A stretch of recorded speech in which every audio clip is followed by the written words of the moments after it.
Hello, you guys. My name is Javaris Andrews, and this is the first ever episode of Forgiven but Not Forgotten. We are in the beautiful Greenville, North Carolina, home of the Sycamore Hill Gateway Plaza, where originally this stood a African American church, predominantly black church. But what goes unmentioned is not only the church stood here, but this whole block was predominantly black. It was a whole community before the gentrification of the whole area. This was a whole city block full with houses, families, and it was really predominantly black. Okay. One thing that I love about this memorial is the fact that the ancestors that was originally here before the redevelopment, you can see their stories. Their stories are here. Okay. The reason for my show, Forgiven but Not Forgotten, is because I came down here. I came here, and honestly, I've been around the Greenville way for years, really. And I had no clue that behind me, around me, was once a neighborhood community filled with African Americans, where in their own words, they said they didn't even have to lock the doors because that's the community that they was in. They didn't have to go outside of this community. Why? Because the community had everything they needed. They had the church, they had the barbershops, they had the stores, they had the nurses, they had everything. And it came to a point where this went noticed and it set in motion the start of redevelopment. They turned the neighborhood, the indigenous ancestors, they call it the block. They call it the block. Not a hood slang, but it was just an area where they didn't have to go anywhere else. It was their area. But here comes the redevelopment. The redevelopment that nobody asked for. Nobody asked for the redevelopment. They made, they turned people's normal lives into turmoil. Please don't take our land. Don't take our church away. This is all we have. Yet certain people, certain individuals still sought out to destroy the culture, the area, the land, the memories, the memories of the African Americans that once lived right here. They lived right here. They went to church right here. They praised right here. For what? A park. It is a beautiful park. But it would have been even more beautiful if they would have kept them ancestors' houses right here. The barbershops, we had everything. The church. This is a beautiful memorial. But it felt like it was in vain. It felt like it was in vain because the church was burnt down. It was destroyed because we didn't want to give it up. We did not want to give our land up.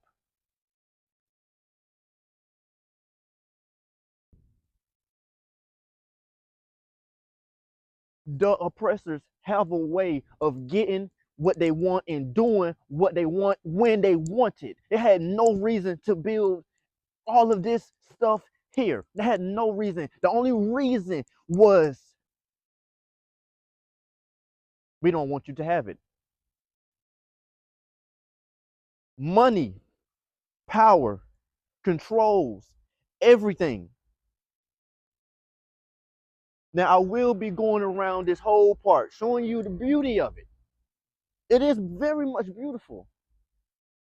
But I cannot let the fact that it was snatched away from the indigenous people that was already here to build this a park. Okay? Okay, moving forward. I specifically love this part of the memorial because of the quote from Miss Gwendolyn Hallman.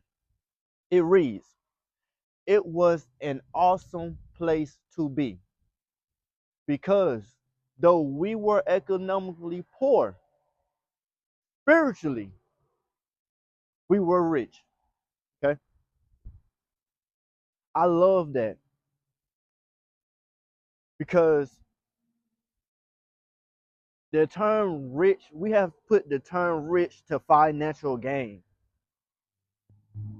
I just told you guys, this was the block. We didn't have it all. We didn't have everything that one might think they need. But we had family. We had community. We had loyalty. We had love. And we also had respect. That's what makes a person or a community rich. When you have morals, standards, love for life, love for one another, it makes a big difference. So although, no, we were not rich in financial gain, we had community. We were rich. And that is a common denominator with majority of our ancestors. Majority. Oh, we didn't have everything.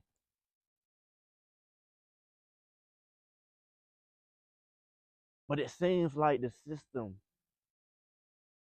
takes away, taking away the one thing we did have, and that was the block. That was the memories. The memories. Okay, moving forward, on the first wall, we have pictures of the ancestors or the indigenous people, the indigenous beings that was already here on this land before they even made the park. Pictures right here I will show in the video, and also a statement from those individuals that reads, "Our history, our future." As we remember downtown, we also look forward to healing and teaching future generations about what happened here in Greenville and why it matters. This is the collective history of a community destroyed, but the collective memory of the people lives on, with lessons to be learned, a past to honor, and stories to inspire us. Sycamore Hill Gateway Plaza provides a valuable opportunity to educate and to begin a dialogue with their younger Greenville. That's very important. The reason I created Forgiven but Not Forgotten, because as this ancestor just said, we look forward to downtown Greenville. We look forward to it. So, in other words, we forgive you for taking our stuff, but we cannot go forgotten. And that's where this is where the first episode stemmed from. Okay?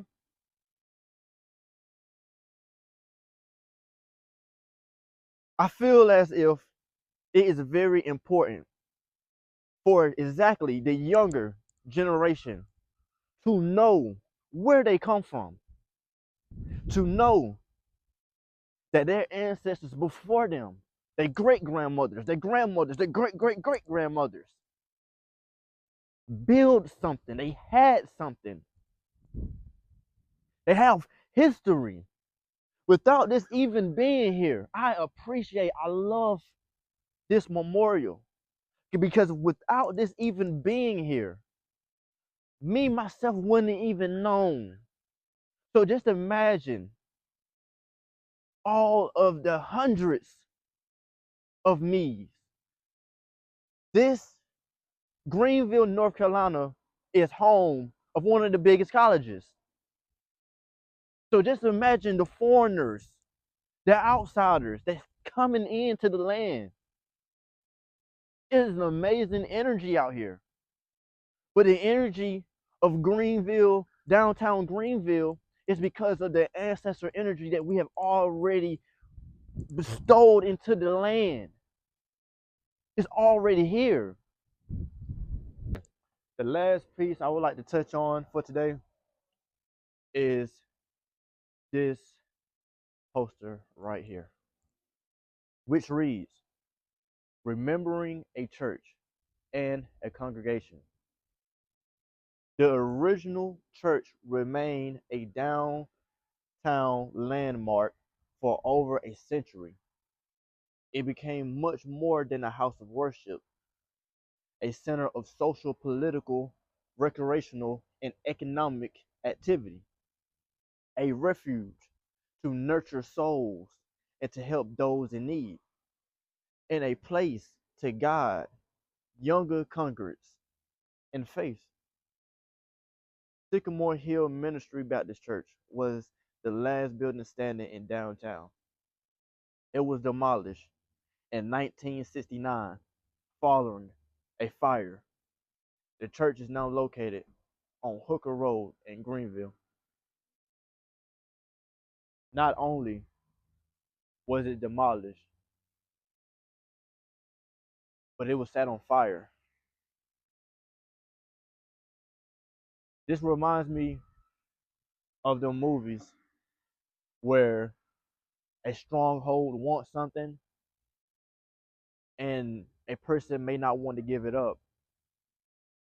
They always say history repeats themselves. I feel for them indigenous people that was already here that did not want, I cannot stress this enough, that did not want their church. They didn't want they didn't want the block, the neighborhood, the community destroyed. It was demolished after a fire.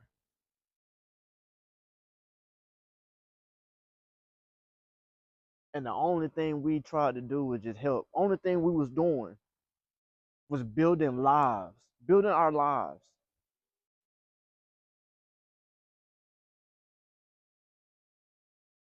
for a plan that has nothing to do with us.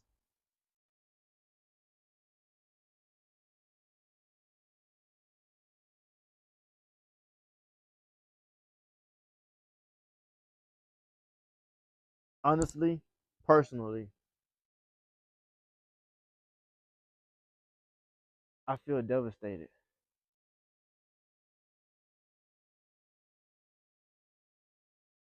I feel weakened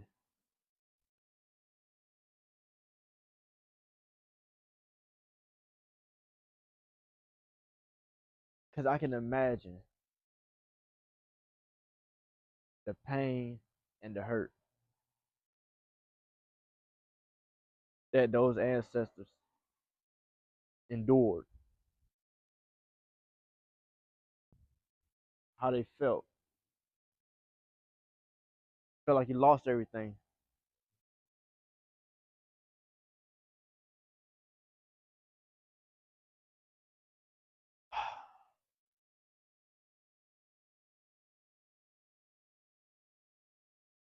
Y'all really have to excuse me. Uh, y'all have to excuse me because it's emotional. It's emotional when you really think about it. It's painful, painful. Okay, but to wrap this video up,